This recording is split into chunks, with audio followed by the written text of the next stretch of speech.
This channel does not promote any violent, harmful, or illegal activities. All content provided by this channel is meant for an education purpose only.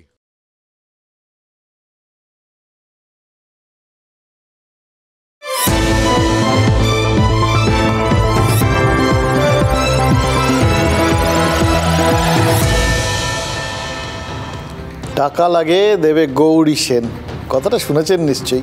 কখনো মনে হচ্ছে এই গৌরী সেন মানুষটাকে? একদম জলজ্যান্ত মানুষ, গল্প কথা না। 1580 সালে হুগলির বালিতে ওনার জন্ম। সুবর্ণবণিক সম্প্রদায়ের মানুষ, আমদানি রপ্তানির ব্যবসা ছিল এবং লক্ষ্মী গণেশের যৌথ কৃপায় একদম ফুলে ফেপে উঠেছিলেন। 1599 সালে এই ব্যান্ডেল চার্চ যখন তৈরি হয়েছিল না, সেখানেও নাকি তিনি চাঁদা টাঁদা দিয়েছিলেন অনেক। কিন্তু দুঃখের বিষয় 1667 সালে এই শাঁসালো বাঙালির মৃত্যু হয়। প্রচুর দান ধ্যান করতেন নাকি। এবার 450 বছর পর এখন সকলে তাই মরিয়া হয়ে তাকে খুঁজছে। মানে একজন যদি তার মতো কারোর দেখা পাওয়া যায়, একজন গৌরী সেন, জাস্ট একজন, তাহলেই যথেষ্ট। মানে দেনায় ডুবে থাকা রাজা উজিরদের গৌরী সেন টাকা দিয়ে বাঁচাতেন, আর এখন গোটা রাজ্য দেনায় ডুবে। গৌরী সেন কে হবেন? আরেক সেন ছিলেন যদিও, গৌরী সেনের মতোই প্রায় তার ইমেজ তৈরি হয়েছিল ওই সারদা কর্তা সুদীপ্ত সেন। তৃণমূল জমানার শুরুতে নাকি গৌরী সেনের মতোই ছিলেন, দরকারে অদরকারে টাকার ব্যবস্থা হয়ে যেত। কিন্তু সুদীপ্ত সেনের ঘটি সে তো অনেক দিন আগেই তালপুকুরে ডুবে গেছে। ফলে টাকা নিয়ে রাজাদের মাথা ব্যথা কারণ আছে। মাথাদের মাথা ব্যথা হওয়াটা কিন্তু চারটিখানি কথা না, তখনই হয় যখন রিয়েল গণ্ডগোলটা লাগে। এই রাজকোষের হাড় পাজরা বেরিয়ে গেছে, একদিকে নেতা ঘনিষ্ঠদের ঘরে টোকা মারলেই টাকা বেরোচ্ছে, আর অন্যদিকে রাজ্যের সেই বিভিন্ন প্রকল্পগুলো যেগুলোতে উন্নয়নমূলক একটা ছাপ লাগানো আছে, সেগুলো করতে গেলেই টাকা নেই সেই প্ল্যাকার্ডে উঠে যাচ্ছে। কারণ ওই যে নেতা ঘনিষ্ঠদের ঘরের টাকা, সে তো কোনো কাজে লাগছে না হোমে না যজ্ঞে, তাই দিয়ে রাজ্যের হবে এটা কি? আচ্ছা, সরকারি রাজকোষেই যদি অর্থ না থাকে তাহলে সরকারি প্রকল্প চলবে কি করে? চলছেও না দেখুন। তাই জন্যে সব প্রকল্পের কাজ প্রায় বন্ধ। আবাস প্রকল্পের কাজ বন্ধ, 100 দিনের শ্রমিকদের বকেয়া মেটাতে পারছে না রাজ্য। ফলে এই রকম একটা সময় সবাই মরিয়া হয়ে একজন কোথাও গিয়ে একজন গৌরী সেনের খোঁজ চাই, এটা সবাই বুঝতে পারছি আমরা। কিন্তু কোথাও গিয়ে পাবো সেই জায়গাটা তো খুঁজে পাচ্ছিলাম না। আজকে হঠাৎ মনে হলো যে বহু রূপে সম্মুখে তোমার ছাড়ি কোথা খুঁজিছ ঈশ্বর, যে বলি না, সেই রকমই তিনি তো ছিলেন, আছেন, আমাদের সঙ্গেই আছেন, আমরা শুধু জাস্ট দেখতে পাইনি। ওই ঘর হতে শুধু 2 পা ফেলিয়া, সেইখানে খোঁজ নিলেই একটা ঘাসের শিশির ওপর একটা শিশির বিন্দু, একজনই আছে। একটু চোখ মেলে তাকাতে হবে, চক্ষু মেলিয়া দেখিতে হবে, তাহলেই দেখতে পাওয়া যাবে।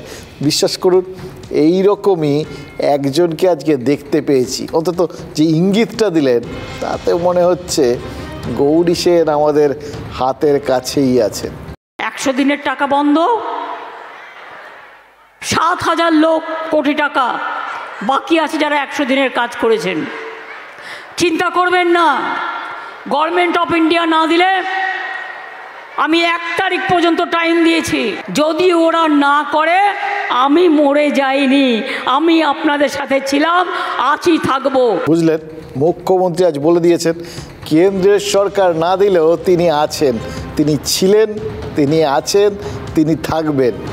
একদম এর পরের লাইনটা তো একদম ম্যাচ করা হয়, ভিনি ভিদি ভিসি, এলাম দেখলাম জয় করলাম, প্রায় সেটাই তো করেছিলেন তিনি। এবার সেইটারই সঙ্গে এখন যদি এটা হয়ে যায়, সামনে লোকসভা ভোট, ব্যাস ওই আবার ভিনি ভিদি ভিসি। এবার কেন্দ্র না দিলে তিনি বকেয়া পূরণ করবেন না, এই ইঙ্গিতটাই তার মানে বলতে চাইলেন বা দিতে চাইলেন মমতা বন্দ্যোপাধ্যায়। কোন সময়?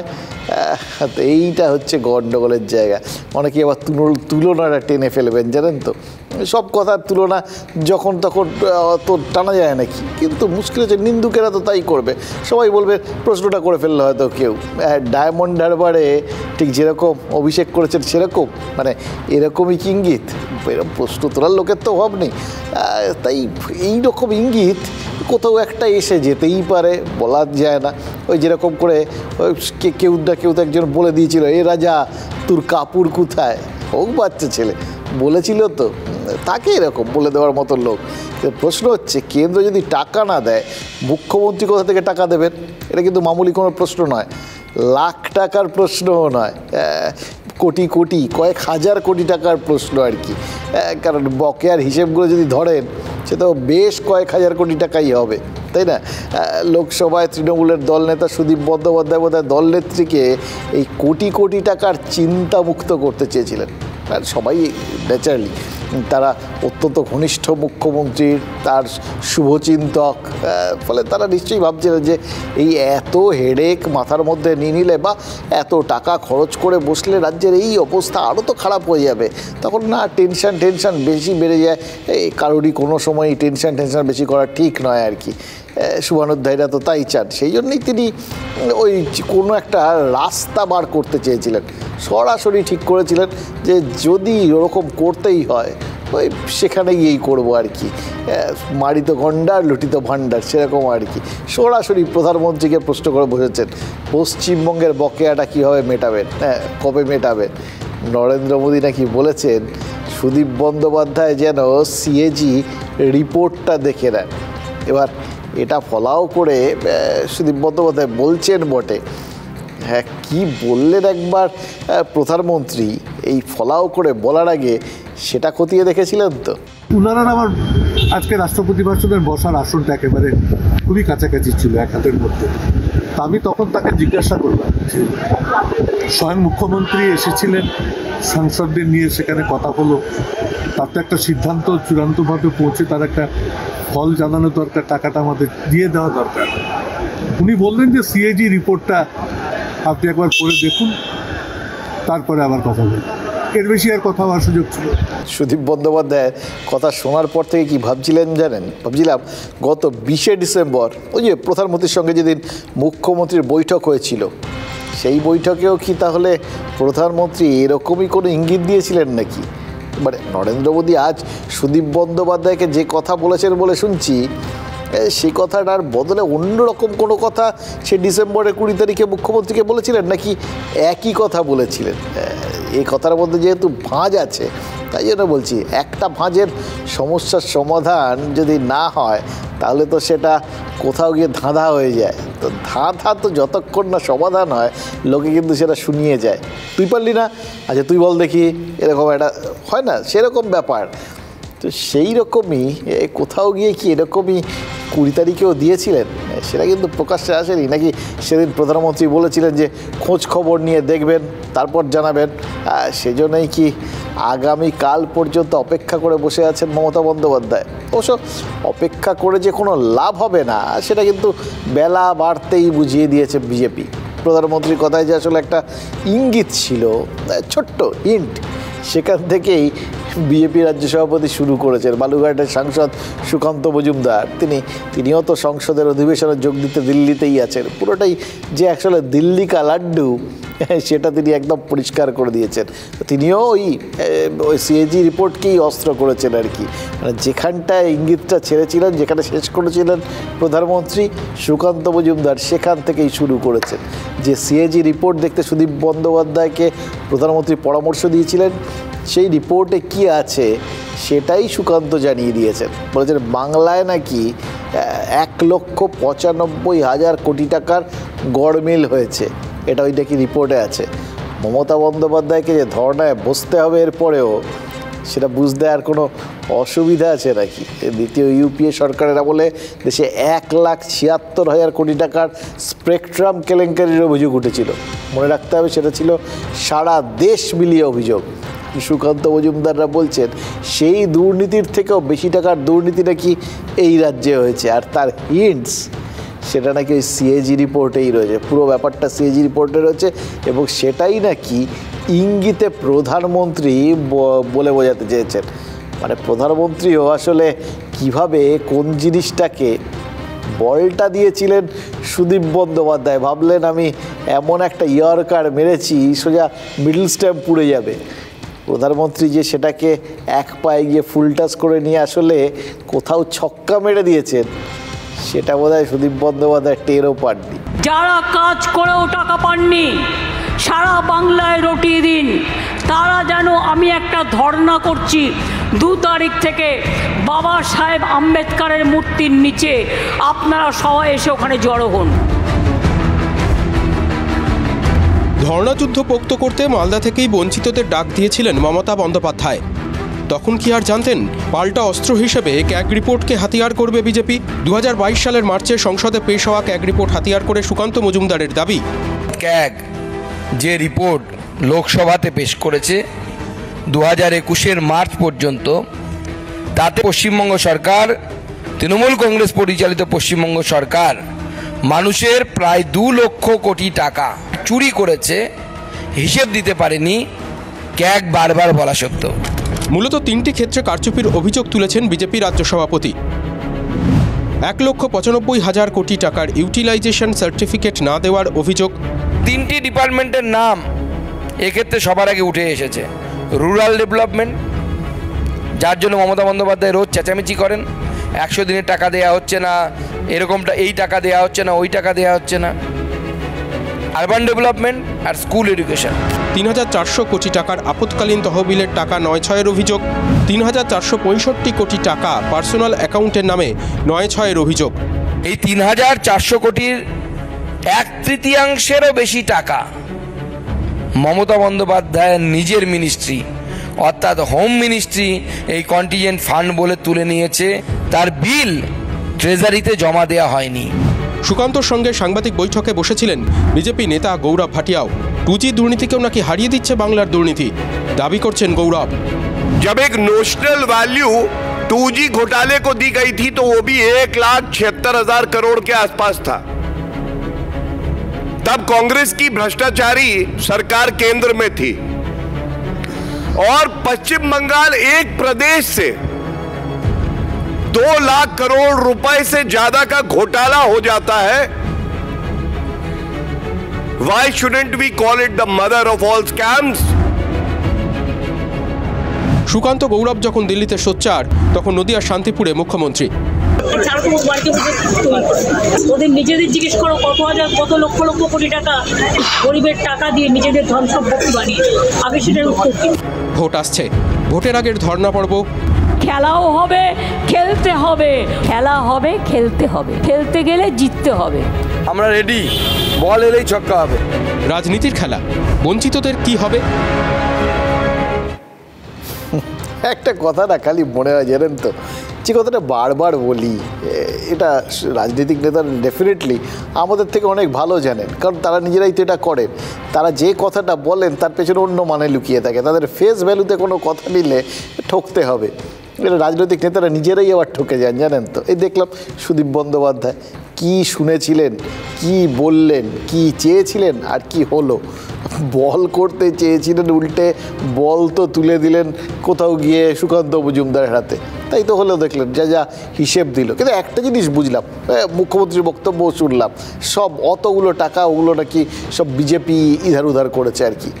কে করেছে জানি না, মানে ওই টাকাগুলো ছিল, জানেন তো। এই একটা পয়েন্ট। আর 2, আমার আপনার টাকা ওগুলো সব, সেগুলো কেউ না কেউ পকেটে পুড়েছে। এটা কে হিসেব দেবে, কে আলটিমেটলি সেটা প্রকাশ্যে আনবে, কে এই পুরো টাকা পকেটস্থ করেছে, করে বাড়ি গাড়ি করেছে, সেগুলো জানতে পারবো, সে তো অনেক দূর কি বাত। কিন্তু আমাদের টাকা যে বেহাত হয়ে গেছে যেই নিক, সেটা বুঝতে আর কোনো অসুবিধা নেই।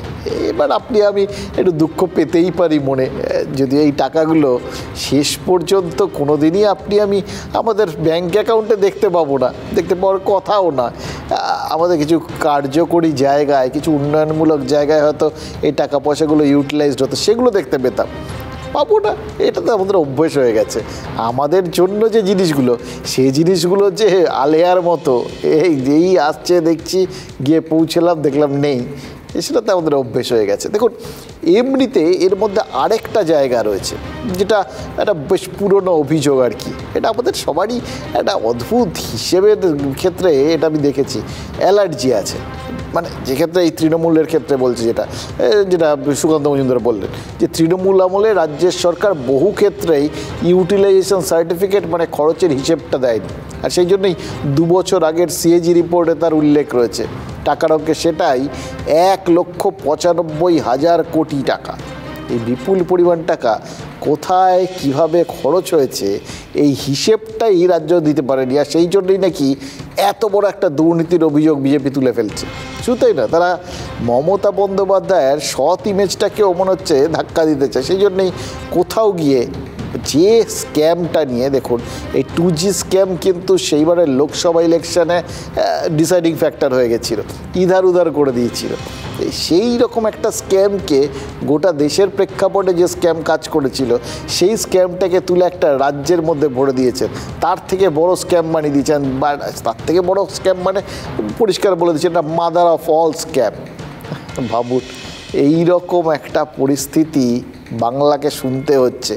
আচ্ছা, তৃণমূলের সব থেকে বড় অস্ত্রটাকেই যদি লোকসভা ভোটের আগে একটু ভোঁতা করে দেওয়া যায়, তাহলেই বাংলা থেকে 35 আসন জয়ের লক্ষ্য পূরণ না হলেও সেই লক্ষ্যের কাছাকাছি পৌঁছানো যাবে বলে কি মনে করছে বিজেপি?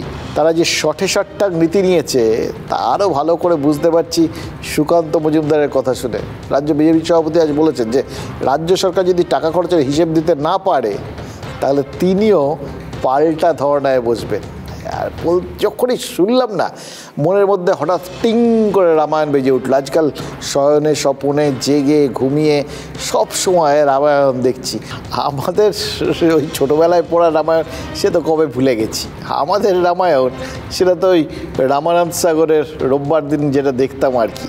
আর সেখানে কিন্তু যখন লড়াইগুলো হতো না, তীর যুদ্ধ আর কি, সেই যুদ্ধগুলো একটা অসাধারণ জিনিস ছিল।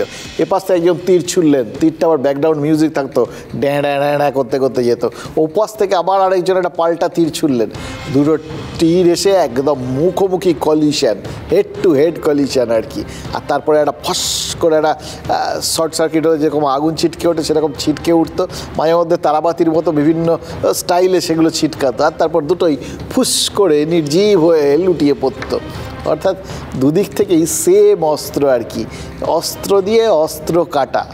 এটাই আমরা এই ক্ষেত্রেও কিন্তু দেখতে পাচ্ছি, মানে আমাদের রাজনীতির যুদ্ধে। ওখান থেকেই সব ইন্সপায়ার্ড হয়েছেন কিনা জানি না, কিন্তু দেখুন মমতা বন্দ্যোপাধ্যায় ধর্নার তীর দিয়েছেন। তিনি বলেছেন টাকা পয়সা না দিলে এবার গিয়ে 2 তারিখ গিয়ে তিনি ধর্না দেবেন। আর পাল্টা তীর, সেটাও ধর্নার তীর, সুকান্ত ছুড়ে দিয়েছেন। এটা জানার পর না ওই কানে চেনা সেই মিউজিকটা কনস্ট্যান্ট বেজেই চলেছে। কোনো কেন্দ্র সরকারের পক্ষ থেকে 1 টাকাও রাজ্য সরকারকে দেওয়া উচিত না যতক্ষণ না পর্যন্ত ক্যাগ রিপোর্টের এই প্রশ্নগুলোর উত্তর মমতা বন্দ্যোপাধ্যায় এবং তার সরকার দিতে পারছে। মমতা বন্দ্যোপাধ্যায় ধর্নায় বসার পরেই আমরা কলকাতাতে ধর্নাতে বসবো এই প্রশ্নগুলোর উত্তর। ইউটিলাইজেশন সার্টিফিকেট কোথায় দিদি, কোথায় কন্টিজেন্সি ফান্ডের টাকা, কোথায় গেল এত টাকা, পিডি অ্যাকাউন্টস কেন খোলা হলো? কিছুই আর পড়ে থাকছে না জানেন তো, মানে একচেটিয়া বলে এই বাজারে আর কিচ্ছু নেই। আপনি মার্কেটে একটা মাল ছাড়বেন, সেটা দেখতে না দেখতে বেহাত হয়ে যাবে, কপি হয়ে যাবে। দেখবেন আমাদের দেশে তৈরি জিনিসপত্র আর সেগুলো সব কী সুন্দর চীনারা কপি করে আমাদের দেশের বাজারেই বেচছিল। এখন যে একটু চীনা মালের প্রতি আমাদের ভক্তি টক্তিগুলো কমে গেছে, কিন্তু এইটা হচ্ছে মুশকিল।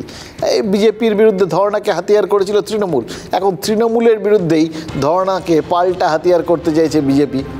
বিজেপিকে তৃণমূল হাইকোর্ট দেখাচ্ছে নাকি তৃণমূলকে পাল্টা হাইকোর্ট দেখিয়ে বলছেন যে এটা দেখিও না, আমরাও আমাদের কি আর হাইকোর্ট চেনাচ্ছ নাকি? সুকান্ত আর একটা জিনিস ভুলে গেছেন জানেন তো, এই তৃণমূলকে এই ধর্না দেখিয়ে দমানো যাবে? তৃণমূল এর আগে কিন্তু ওই ধর্না বনাম ধর্না বহু দেখেছে, ঢের দেখেছে, সদ্য দেখে ফেলেছে। অবশ্য সেটা তাদের ঘরের বিষয়। ধর্না বিষয়টায় মমতা বন্দ্যোপাধ্যায় এমনিতে তো দীর্ঘ দিনের পেটে নিয়ে রেখে দিয়েছিলেন। সেই সিঙ্গুরে টাটাদের কারখানা নিয়ে গোলমেল যা শুরু হয়েছিল আর কি, সেই তারপর থেকে তো ধর্নার ওপরেই আস্থা হচ্ছে তৃণমূল নেত্রী। পয়া ধর্না আর কি, এরকম আস্থা তো থাকবেই। ক্ষমতায় চলে এলেন তিনি ওই একটা ধর্নাকে কাজে লাগিয়ে। হালে মমতা বন্দ্যোপাধ্যায়ের চটিতে অভিষেক বন্দ্যোপাধ্যায় আর পা গলিয়ে বসে আছেন। কেন্দ্রীয় বঞ্চনার প্রতিবাদে দিল্লিতে আর বাংলায় 2 দফায় ধর্না দিয়েছিলেন অভিষেক। রাজ্য ভবনের বাইরে ওই ধর্ণা তোলার যে তার ইচ্ছেটা একদম ছিল না সেটাও তো জানিয়েছেন। তার মানে একটা দীর্ঘমেয়াদী ধর্ণা বা দীর্ঘমেয়াদী লড়াইয়ের পরিকল্পনা নিয়ে বসেছিলেন। দল নেত্রী না বললে তিনি যে ধর্ণা তুলতেন না সেটা তো দুদিন আগেই পরিষ্কার করে দিয়েছেন অভিষেক। এবার সোমবার ডায়মন্ড হারবারে প্রশাসনিক বৈঠকে তৃণমূলের সাধারণ সম্পাদক বলেছিলেন মমতা বন্দ্যোপাধ্যায় এরপরেও যদি মনে করেন ধর্ণায় বসবেন তিনি বসতেই পারেন। ধর্মতলায় আম্বেদকর মূর্তির কাছে মমতা বন্দ্যোপাধ্যায় 2 তারিখ ধর্ণায় বসলে অভিষেকের তখন দিল্লিতে থাকার কথা, থাকবেন কি জানি না, কিন্তু থাকার কথা। এখন অবধি যে শিডিউল শুনলাম তাতে তো তাই দাঁড়ায়। সংসদের অধিবেশন তিনি যদি অ্যাটেন্ড করেন তাহলে তো দিল্লিতেই থাকতে হবে। কিন্তু মনে হচ্ছে মমতা বন্দ্যোপাধ্যায়ের সঙ্গী সাথীর অভাব হবে না, জানেন তো। মানে ডিএর দাবিতে যে আন্দোলনকারীরা আর একটু দূরে তারা বসেন, তাদের জায়গাটার নামই যেখানটা ধর্ণাতলা হয়ে গেছে, তারা ঠিক করেছেন এই একদিনের জন্য তারা ওই ধর্ণাতলাটাকে একটুখানি শিফট করে দেবেন, এ পাশে একটু ঠেলে দিলেন আর কি। তাহলে মমতা বন্দ্যোপাধ্যায় ধর্ণা মঞ্চের পাশে তাদের ধর্ণাস্থল হয়ে যাবে। সব ধর্ণা মিলে গেলে বেশ জমজমাট দেখতে লাগবে। কোন জায়গার ধর্ণা কে দেখাবেন সেটা খুব ইন্টারেস্টিং একটা ব্যাপার হবে, জানেন তো। এর ভিড় ও পাশে মিশে গেল, ভালো, সবারই লাভ আর কি, উইন উইন সিচুয়েশান। এরাও বলতে পারবেন ওই পুরো ভিড়টা আমাদের ছিল, এরাও বলতে পারবেন পুরো ভিড়টা আমাদের ছিল। যা হয় আর কি, কোথায় কার। দেখলেন তো একটা বল দিলেন সুদীপ বন্দ্যোপাধ্যায়, সেটা নিয়ে চলে গেলেন সুকান্ত। ফলে এইগুলো তো রাজনীতির ক্ষেত্রে এগুলো তো হয়। আচ্ছা, এই যে এই ডিএর ধর্ণাকারীরা তারা মুখ্যমন্ত্রীর ধর্ণাস্থলের কাছে গিয়ে আসতে চাইলেন, তাদের কি মনে হচ্ছে যে মুখ্যমন্ত্রী যেখানে রাজ্যের বকেয়ার দাবিতে ধর্ণায় বসবেন তার গা ঘেঁষে তাদের বসারও হক রয়েছে? হক শুধু না, তাদেরও একটা যৌক্তিকতা রয়েছে, কারণ তারাও বকেয়ার দাবিটা তার পাশে বসে তুলবেন। দুদলই তো একই দাবিতে ধর্ণা দিচ্ছেন, দুদলেরই তো বকেয়া দাবি, তাহলে সেটা আলাদা আলাদা করে কী হবে, একসঙ্গে করলেই তো হবে। বা মাঝখান থেকে তারা হয়তো একই ইস্যু নিয়ে মমতা বন্দ্যোপাধ্যায়ের একটু কাছে পৌঁছে যেতে পারবেন। এটাই কি চাইছেন? বললাম না, রাজনীতিতে সোজা ব্যাপারটাকে কখনো সোজাভাবে পাওয়া যায় না, আমরা সোজাভাবে দেখতে চাইছি, এই আর কি। আমরা তো বঞ্চিত ছিলামই, এখন মুখ্যমন্ত্রী ভাবছেন যে ওনাদের সাথেও সরকারের সাথেও বঞ্চনা করা হচ্ছে, তাই সমস্ত বঞ্চনা নিয়ে এক জায়গাতেই বসে যাক, পৃথক ভাবে বসবেন কেন? সময় সুযোগ পাওয়া যায় না, সেই কথা বলায় সময় সুযোগ পাওয়ার জন্যই কাছাকাছি যাওয়ার চেষ্টা। আরও একটা জিনিস এই ডিএ আন্দোলনকারীরা ভাবতেই পারেন, জানেন তো, যে পাশাপাশি বসে ধর্ণা দিচ্ছেন তো বুঝতে পারবেন যে মুখ্যমন্ত্রীর ধর্ণার জোর কতটা, সেখান থেকে ধর্ণাটা এমন জোরালো হচ্ছে যে তার ওই বকেয়ার দাবি সেটা পূরণ হয়ে যাওয়ার সম্ভাবনা কতটা। তাহলে তারা নিজেদের মধ্যে অঙ্ক কষে নিতে পারবেন। ধরুন কেন্দ্র রাজ্যের বকেয়া মিটিয়ে দিল, এরকম একটা ধর্ণা হয়েছে, তাহলে বকেয়া মেটানোর চান্স আছে। কেন্দ্র রাজ্যের বকেয়া মেটালে রাজ্যও তাহলে তাদের বকেয়া ডিএটা মিটিয়ে দেবে, কারোর ইয়ার কোনো ডিউ থাকবে না, আর তাহলে ধর্ণারও দরকার নেই। কিন্তু রাজনীতিতে ওই বলছিলাম সব সময় চেনাচক চলে না, সব সময় কি আর 2+2 4 হয়? অনেক সময় 5ও হয়, 5, 6, 7, 8, 9, 10 যা খুশি হতে পারে। রাজনীতি বসাই এই বাংলায় হয়তো এই যে ইন্ডিয়া জোট, তাদের আসন রফা হলো না কেন? এতদিন তৃণমূল বলতো যে কংগ্রেস সময় মতো আসন সমঝোতা না করায় তারা একা লড়ছে। আজ কিন্তু তৃণমূল নেত্রী নন্দ ঘোষের কথা বললেন। কে নন্দ ঘোষ? সে কথা বলার জন্য কিছু কথা আজ বলতেই হবে, যে কথাগুলো না বললেই নয়।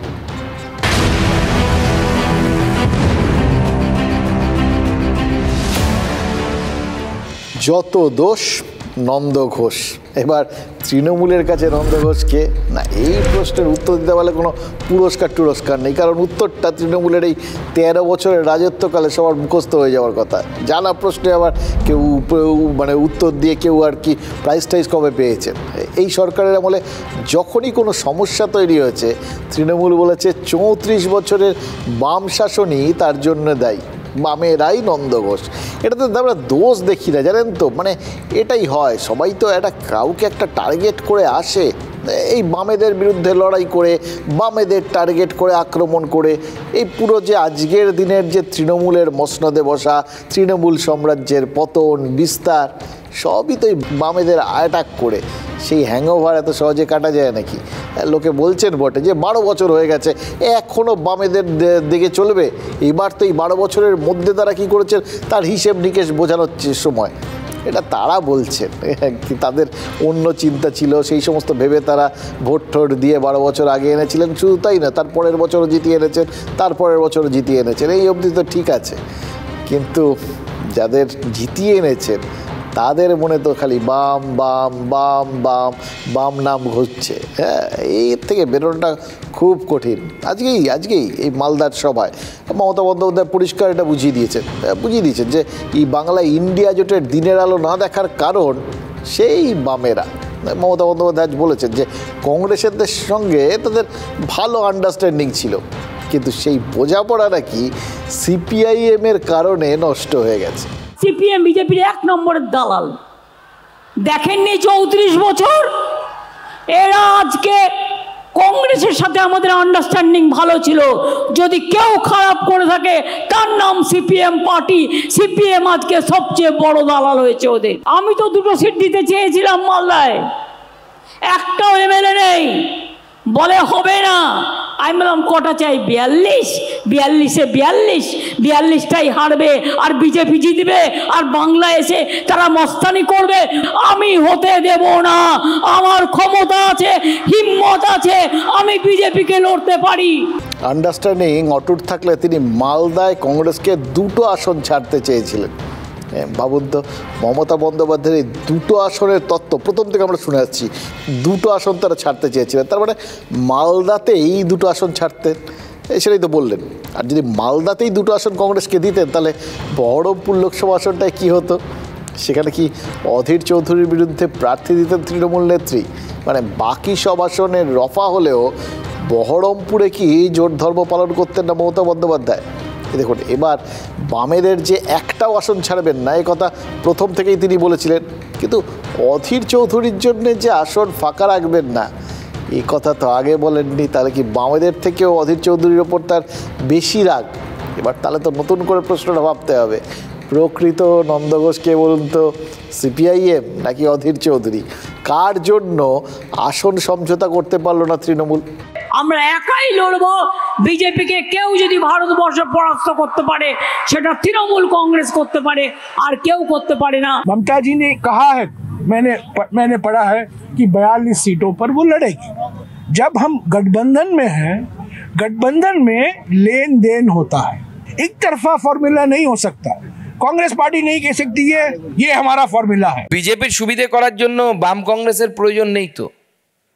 আমরা ওই দুধে ভাতে খেলোয়াড় নিই না। আমাদের সচিন তেন্ডুলকর আছে, নরেন্দ্র মোদী, আর কাকে কি দরকার? রাহুল গান্ধী কি করবে? কিচ্ছু করার দরকার নেই। বিজেপির একটাই সচিন তেন্ডুলকর, সে নয় বোঝা গেল। মানে সংগঠন যেমনই হোক, ওই নরেন্দ্র মোদীর কাঁধে ভর করেই যে মোটামুটি সুকান্ত মজুমদাররা বাংলায় কাজ হাসিলের কথা ভেবে রেখেছেন, সেটা না হয় বুঝতেই পারলাম। কিন্তু জয়রাম রমেশের কি হলো বলুন তো? এতদিন বলছিলেন মমতা বন্দ্যোপাধ্যায় জোটের অন্যতম শক্তি, তার সঙ্গে নিয়মিত কথা বলছেন কংগ্রেস সভাপতি মল্লিকার্জুন খাড়গে, আর আজ মমতা বন্দ্যোপাধ্যায়ের কথা শোনার পরেই কি নিজের অবস্থান থেকে একটু সরে দাঁড়ালেন তিনি? অবশ্য একটু অন্যরকম বলছিলেন, জাস্ট 1-2 দিন শুরু করেছেন আর কি। রমেশ আজ বলেছেন কথাটা খুব ইন্টারেস্টিং, খেয়াল করে দেখবেন। রমেশ পরিষ্কার করে বলেছেন যে এরকমভাবে আলাদা আলাদা করে একা লড়বো, এটা ঘোষণা করার কি দরকার? জোট সঙ্গীত জোটবদ্ধভাবে আমরা ঘোষণা করে দিতে পারি জোটে আছি, কিন্তু ভোটে নেই। ভোটে আমরা সব আলাদা আলাদা করেই লড়বো। আচ্ছা, এইটা শুনে কোথাও গিয়ে আমার মনে হচ্ছিল, জানেন তো, সম্প্রতি এই মানে টোনটা এটা ভাইরাল হচ্ছে। চারপাশে দেখুন তাকিয়ে, যখন কিছু একটা ঘটে না দেখবেন সেটাই পরপর ঘটতে থাকে, আমরাও সেই খবরগুলো আপনাদের শোনাতে থাকি। ফলে আপনাদের একটা সময় বোর্ড লেগে যায়, কিন্তু বোর্ড লাগলে কি হয় সেটাও দেখছি ভাইরাল হচ্ছে। মানে এই ধরুন সহ্যের যে একটা সীমা আছে, এটাই হয়তো জয়রাম রামেশও বোঝাতে চেয়েছেন, কিন্তু গোটা কথাটার মধ্যে কীরকম একটা ওই এনাফ ইজ এনাফ এরকম একটা টোন পাচ্ছেন না? এই রকমই কিছুদিন আগে একজন বিচারপতির মুখেও আমরা শুনেছি আর কি। খুব মজা। তো তুমুল অপমানিত, তুমুল বিরক্ত, এক্স্যাক্ট কে কোনটা কীভাবে সেটা একটুখানি ভেবে দেখুন তো। আর তার মধ্যেও আরেকটা জিনিস মনে হচ্ছিল, জানেন তো, মানে ধরুন জোটের জন্য তো প্রাণপাত করছে সিপিআইএম। তারা মালদায় রাহুলের ন্যায়যাত্রায় সামিল হয়েছিল, সেখানে তো সিপিআইএমের কর্মী সমর্থকরা সামিল হয়েছেন।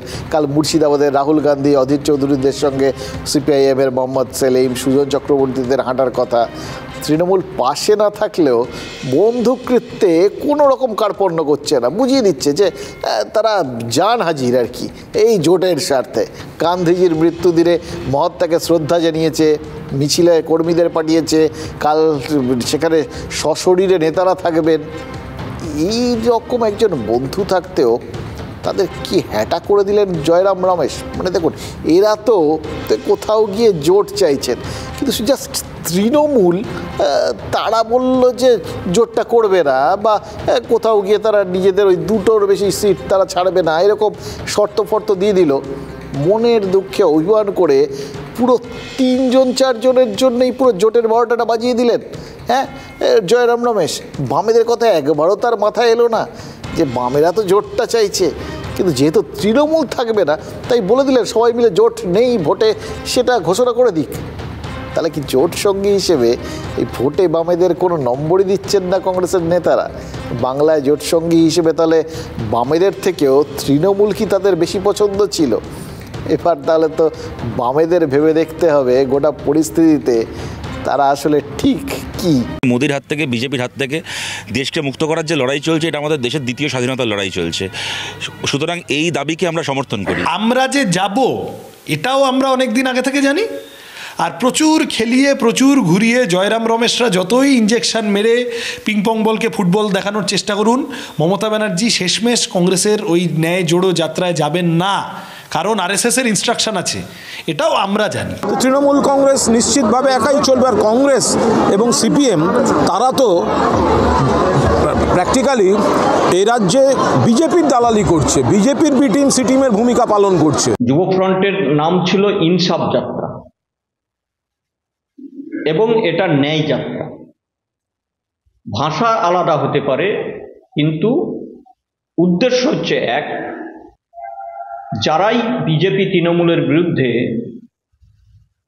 এই ন্যায় যাত্রা করবে কি ইনসাফ যাত্রা করবে, তাদেরকে সংহতি জানানোর জন্যে আমরা সমর্থন জানাই। মানে এমনিতে মুর্শিদাবাদের রঘুনাথগঞ্জ থেকে কংগ্রেসের পদযাত্রায় মোহাম্মদ সেলিম আর সুজন চক্রবর্তী হাঁটবেন, সেটা তো একেবারে স্পষ্ট করে দিয়েছেন মুর্শিদাবাদ জেলা সিপিআইএমের সেক্রেটারি। কিন্তু আগের কথাগুলো কি বললেন? মীনাক্ষী মুখোপাধ্যায়রা ইনসাফ যাত্রা করেছিলেন, বিজেপি এবং তৃণমূলের বিরুদ্ধে এই ইনসাফ যাত্রা ছিল, এবং তাতে সিপিআইএমের যুব নেতারা তারা হেঁটেছিলেন। রাহুল গান্ধীর ন্যায় যাত্রাও যে ওই বিজেপির পাশাপাশি তৃণমূলের বিরুদ্ধে, এই ন্যারেটিভটা তিনি কোত্থেকে পেলেন? এটা কি তাকে কেউ বুঝিয়েছে, নাকি তিনি নিজেই অত্যন্ত কুশলী একটা চাল দিয়ে অন্তত নিজেদের ভিড়টা বা নিজেদের এই ন্যায়যাত্রার শক্তিটা রাহুল গান্ধীকে নিয়ে এসে ওই গেস্ট অ্যাপিয়ারেন্স করিয়ে নিলেন আর কি, একটু জোরদার হলো, এরকম ব্যাপার করার চেষ্টা করলেন কি? আর এটাও বুঝিয়ে দেওয়ার চেষ্টা করলেন কি আসলে কংগ্রেসও প্রথম থেকেই তৃণমূলের বিরুদ্ধে।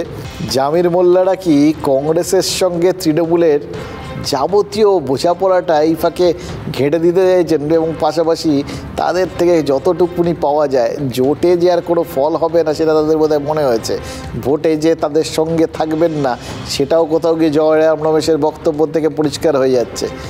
ফলে একটাই জিনিস হতে পারে, আপাতত ভাবের ঘরে চুরি করা আর কি, নিজেদের যেটুকুনি আসে। রাজনীতিতে কনফিউশনটা যদি না থাকে না, এই ধরনের ছোটোখাটো বড়ো মেজো, তাহলে কিন্তু যে কোনো অস্ত্র ঠিক ধারালো লাগে না, কনফিউশন রাখতে হবে, তবে ধারালো অস্ত্র হবে। কিন্তু আবার একই সঙ্গে কনফিউশনটা যদি ঠিক সময়ে ঠিকভাবে কাটানো না যায়, যদি শেষ পর্যন্ত কনফিউশনই থেকে যায়, নিজেদের মতো করে তার ব্যাখ্যাটা লোককে বোঝানো না যায়, তাহলে কিন্তু যে কোনো অস্ত্রই বুমেরাং হতে পারে। যেরকম আজ হয়েছিল, রাহুল গান্ধী বিহার থেকে বাংলায় আসার পরই দেখা যায় কনভয়ের একটা গাড়ির কাঁচ ভাঙা। কী করে গাড়ির কাজ ভাঙলো, এই কনফিউশন আরও বাড়িয়ে দেন অধীর চৌধুরী। প্রদেশ কংগ্রেস সভাপতি বলেন যারা করার তারাই করেছে, এবার এইটুকুনি বলে থেমে যান। লোকে মাথা চুলকে মরেছে, তারাটা কারা? রহস্যের সমাধান করা তো দূরের কথা, রহস্য আরও ঘনীভূত হয় ওই জয়রাম রমেশের কথায় মমতাকে খাড়গের লেখা চিঠির কথা মনে করিয়ে দেন জয়রাম।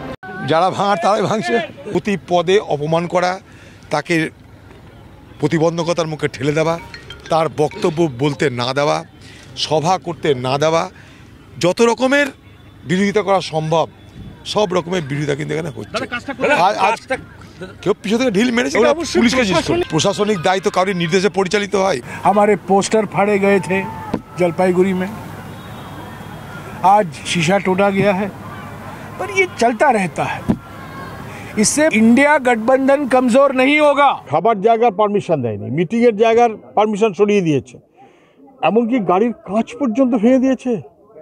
এবং সেই ভাঙা কাচের গাড়ি নিয়ে 38-40 কিলোমিটার ঘুরতে হলো। মেরেছ কলসির কানা, তাই বলে কি প্রেম দেব না? জয়রাম রমেশ এখনও বলছেন যে তিনি নাকি জোট করবেন।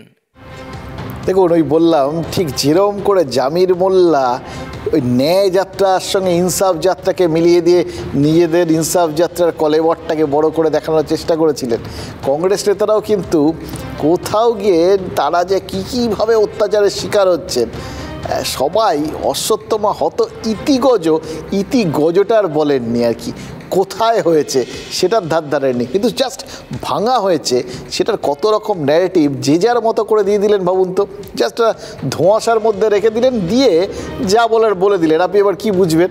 কংগ্রেস নেতারা ধোঁয়াশা রেখে দিলেন যে তাদের ওপর আক্রমণ হয়েছে, এবার তার সঙ্গে যা উদাহরণগুলো দিলেন সেগুলো এ রাজ্যের, ফলে আপনারা ধরে নিতেই পারেন যে গোটা ব্যাপারটা এ রাজ্যে হয়েছে। সিপিআইএম তারাও সেটা নিয়ে রিয়াকশান দিয়ে দিল, পুরো কিছু সুজন চক্রবর্তী সব বলে দিলেন, কিন্তু কোথায় হয়েছে এড়িয়ে গেলেন। যে কোনো জায়গাতেই হতে পারে আর কি, মানে যাবতীয় কিছু নিজেদের দিকে নিয়ে যেভাবে আসা যায়, বিজেপিও সেই ধোঁয়াশাটাকেই সত্যি বলে ধরে নিল আর কি। তারাও বললেন, একদম নিজেদের মতো ব্যাখ্যা করে দিলেন আর কি। কোনো ব্যাপারটা খানিকটা ওই হাওয়া দিয়ে দেওয়া বলুন, আগুন যেরকমভাবে জ্বলে আর কি, তলায় জোরে হাওয়া দিলে জোরে দাউ দাউ করে জ্বলে ওঠে, তাই একটুখানি দিয়ে একটু হাওয়া বা ওই ধুনো দিয়ে আর কি, সেরকম ব্যাপার। বললেন মেরেছ কলসির কানা, তা বলে কি প্রেম দেব না? এবার যে তৃণমূলকে জোট সঙ্গী করতে মরিয়া কংগ্রেস নেতারা, সেই তৃণমূলই মানে এখানে গোটা ব্যাপারটায় দোষী এরকম একটা ভাব করলেন, কিন্তু কোথাও ব্যাখ্যা করলেন না গোটা বিষয়টা কোনখানটায় হয়েছে আর কি। সুকান্ত মজুমদার মানে এই সিরিজের লাস্ট বক্তব্য নিজেদের গোটা ব্যাপারটা নিজেদের দিকে নিয়ে আসার জন্য যা যা বলার সব বলে টলে দেওয়ার পর জানা গেল গাড়ির কাঁচটা আদৌ বাংলাতে ভাঙেনি, ভেঙেছে বিহারের কাটিহারে। মালদা জেলা পুলিশের টুইট করে একটা ভিডিও দেখা গেছে যে প্রচণ্ড ভিড়ের মধ্যে গাড়ির ছাদে চড়ে বসেছিলেন রাহুল গান্ধী সহ কয়েকজন, তখনই হঠাৎ কাঁচটা ভেঙে যেতে দেখা যায়।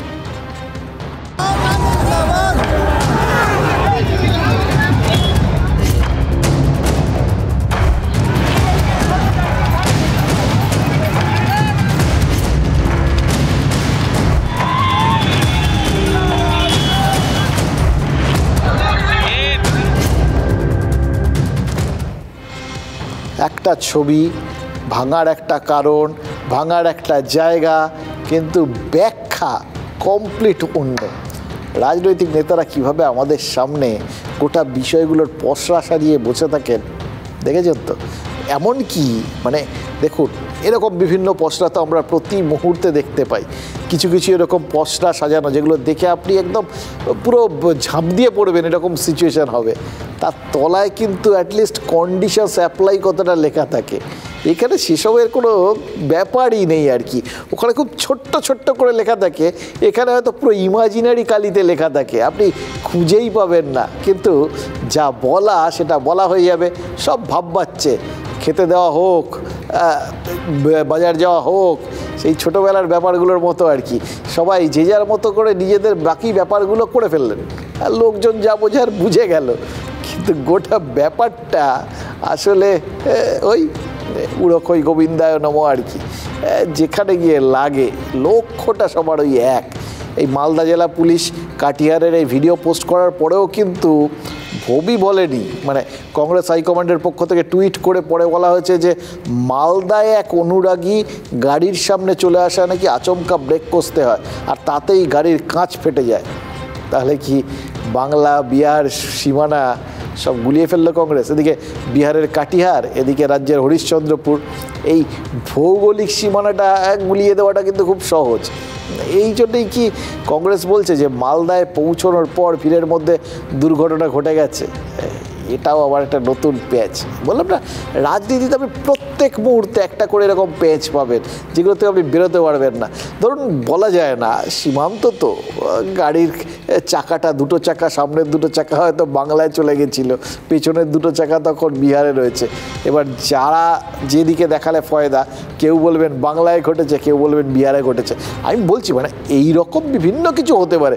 শুধু জাস্ট একটা ঘটনা নিয়ে ঘটনার জায়গাটার উল্লেখ না করে কত কিছু হয়ে গেল শুধু দেখলাম। প্রথমে যাদের গলায় হামলার ইঙ্গিত ছিল তারাই তো দেখলাম পরে হঠাৎ করে টুইট করে আচমকা ব্রেক কষার তত্ত্ব দিলেন। এবার এই ব্রেক কষার তত্ত্ব দেওয়া, এটা থেকে আপনারা হয়তো ভাবতে পারেন যে আরে তাহলে তো এটা আগে ভাগে বলে দিলে কি সমস্যা ছিল, আগেই যদি জয়রাম রমেশ অধীর চৌধুরীরা পরিষ্কার করে বলে দিতেন এরকম কোনো কনফিউশনই হতো না। বড়জোর বলতে পারতেন যে বাংলার রাস্তায় এরকম কেউ ছুটে আসে, বাংলায় কোনো ওই সিগন্যাল টিগনাল কেউ মানে না, বাংলাটা এরকমই খারাপ, নিয়মকানুন কেউ মানে না। তো বলতে পারতেন গাড্ডা ছিল সেই জন্যে ব্রেক কষতে হয়েছে, বাংলার রাস্তা খুব খারাপ, এগুলো বললেও এটা ব্যাপার হতো আর কি। কিন্তু তা না করে তারা দুর্ঘটনার তত্ত্বটা দিলেন কেন? এটাও কিন্তু খুব ইন্টারেস্টিং, জানেন তো। দেখুন, এমনিতে এরা যে এত কিছু করলেন তার প্রতি মানে পরে পুলিশকে টুইট করতে হলো, মমতা বন্দ্যোপাধ্যায়কে বলতে হলো তৃণমূল এসব করে না, মুখ্যমন্ত্রীকে বলতে হলো যে বিহারে নতুন করে বিজেপি আর জেডিইউ তারা জোট বেঁধেছে, সেই রাগ থেকে রাহুলের গাড়িতে হামলা হলেও হতে পারে। এই সমস্ত কিছুটা ওয়েট হয়ে গেল, কিন্তু সবাই সবার মতো সব কিছু বলে টলে নিলেন। কিন্তু তারপরে কংগ্রেস যখন ক্লিয়ার করলো যে মানে সেটাই যদি শেষ হয় আর কি, যে গোটা ব্যাপারটা একটা দুর্ঘটনায় ভেঙেছে, তাহলে তো অনেকটা লোকের প্রশ্ন জাগতো না, এগুলো এতগুলো কথা বলার জায়গা আসতো না। কিন্তু কংগ্রেস যে এই দুর্ঘটনা তত্ত্বটা দিল, সেটার পেছনেও কি তাহলে মানে প্রথম তীরটা ঠিক আছে মারা হয়ে গেছে, তাতে যে যা তীর ছোড়ার পাল্টা ছুঁড়ে টুড়ে দিয়েছেন সব, মানে কারণটা এরপর তো গৌণ হয়ে গেছে, তীরগুলো তো মুখ্য হয়ে রয়েছে, সবাই সব শুনে টুড়ে নিয়েছেন, যে যার মতো করে ভেবে নিয়েছেন। কিন্তু দুর্ঘটনা তত্ত্ব তারপরে তোলা, তার পেছনেও কি কোনো রাজনৈতিক বার্তা নেই? আচ্ছা, এইভাবেই কয়েকদিন আগে মমতা বন্দ্যোপাধ্যায়ও তো দুর্ঘটনার কবলে পড়েছিলেন। তার মানে এই রকম একটা জায়গায় কোথাও গিয়ে দুর্ঘটনারও মানে আসন শুধু না, দুর্ঘটনারও ভাগ কেউ কাউকে দিতে চান না, এই জোট থাকুক চাই না থাকুক। এটাই কিন্তু বুঝতে পারছি সব কিছু রাজনীতি।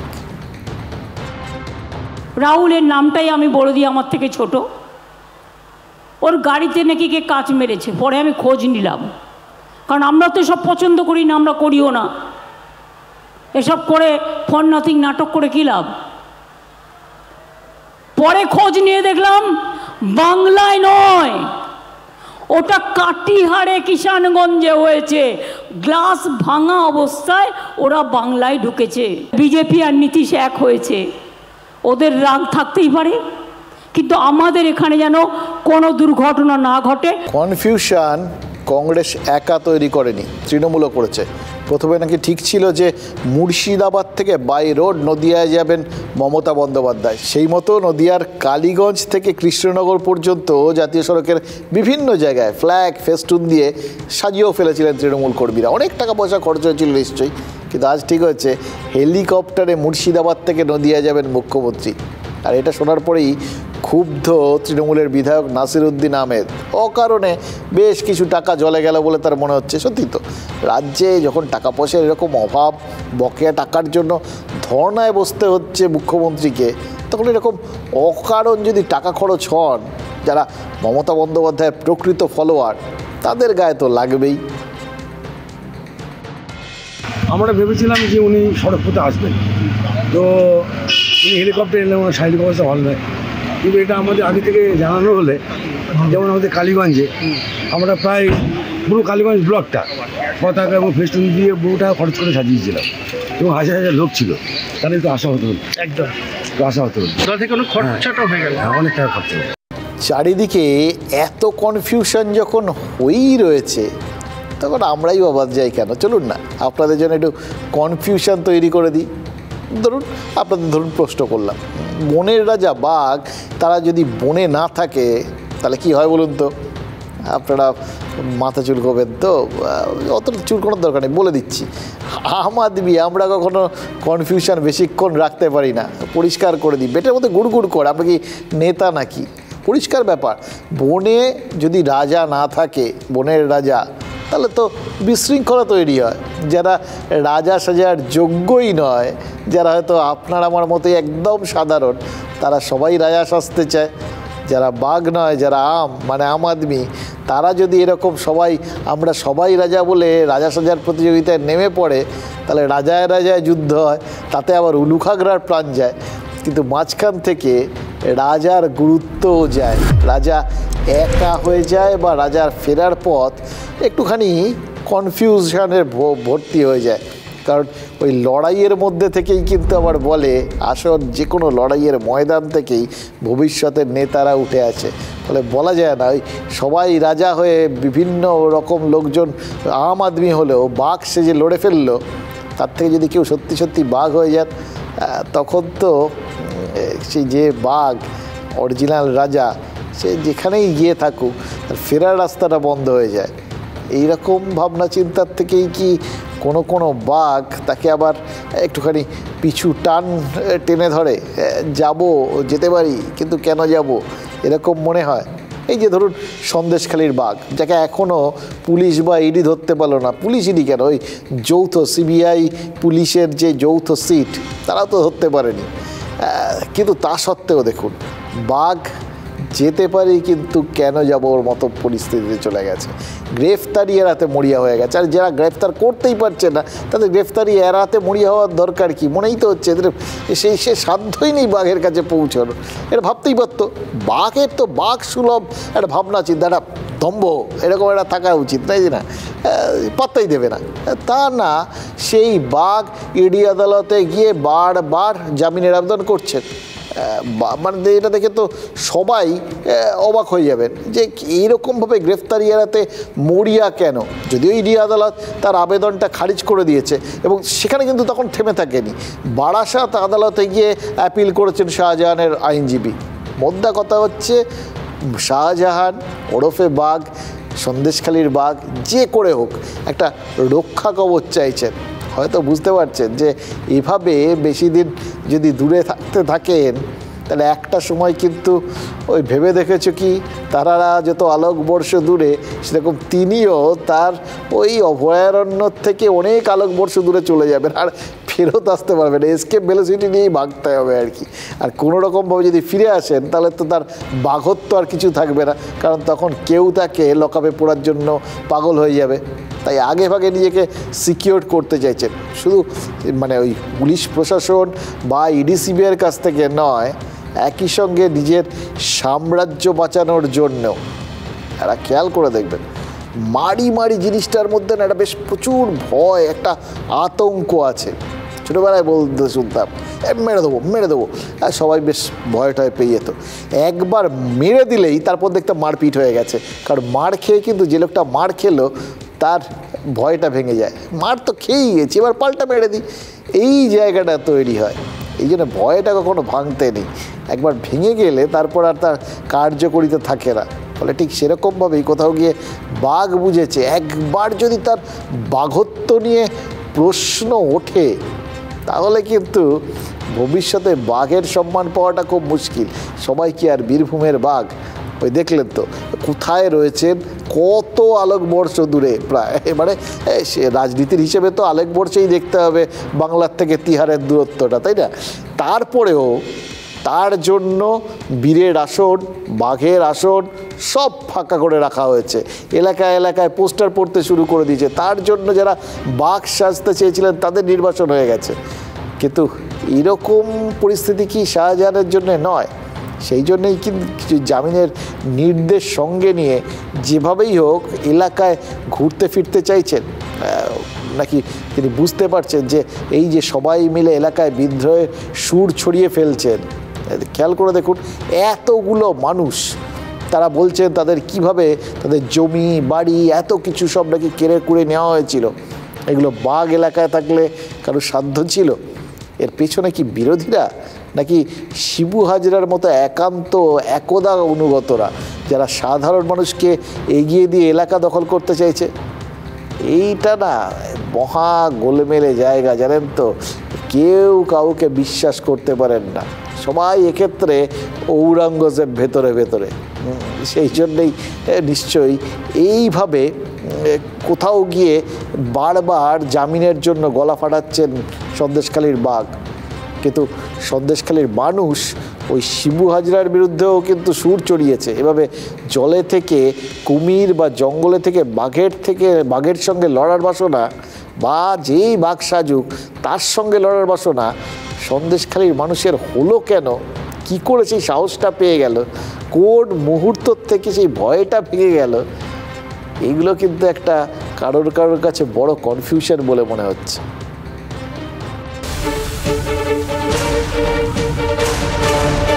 হাইকোর্টের নির্দেশে বাঘের খোঁজে সিসিটিভি ক্যামেরা বসিয়েছিল পুলিশ। বাঘ ধরা পড়েনি। শেখ শাহজাহান এখন জামিন পেতে মরিয়া। আবেদন জমা পড়েছে এক আদালত থেকে আর এক আদালতে। বাঘ ব্যস্ত, গর্তে লুকিয়ে। সেই সুযোগ কাজে লাগাতে জাগছে সন্দেশখালী।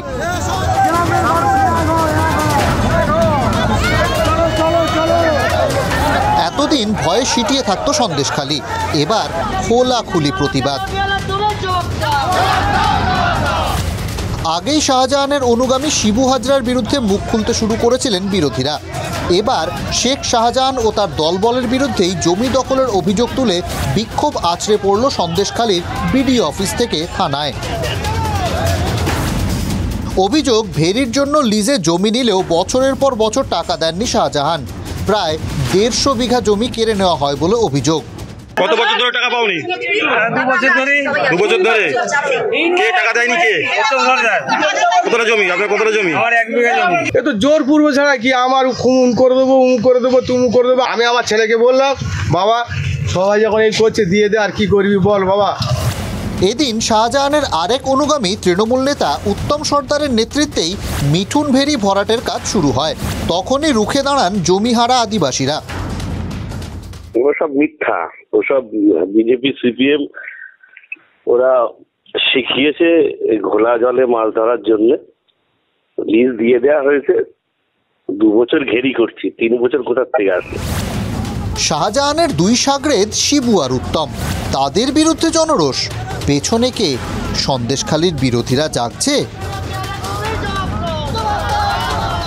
সব টাকা শিবু হাজরা এবং আরেক সাগরেদ উত্তম সর্দারের নেতৃত্বে এইসব হয়েছে। আজকে সাধারণ মানুষ বিক্ষোভ করছে, এ তো সামান্য একটা ওই কাটিং শো হচ্ছে আমি মনে করি। এরপর তো সিনেমা শুরু হবে। এই উত্তম সর্দার এবং শিবু হাজরারা জোর করে আদিবাসীদের প্রায় 200-র বেশি বিঘা জমি ফিশারি করেছিল। এই অত্যাচারে তাদের দেয়ালে পিঠ ঠেকে গেছে। তাই আজকে তারা দলে দলে বেরিয়ে থানায় তাদের অভিযোগ দায়ের করেছে। নাকি শূন্যস্থান পূরণে মরিয়া অন্য কেউ?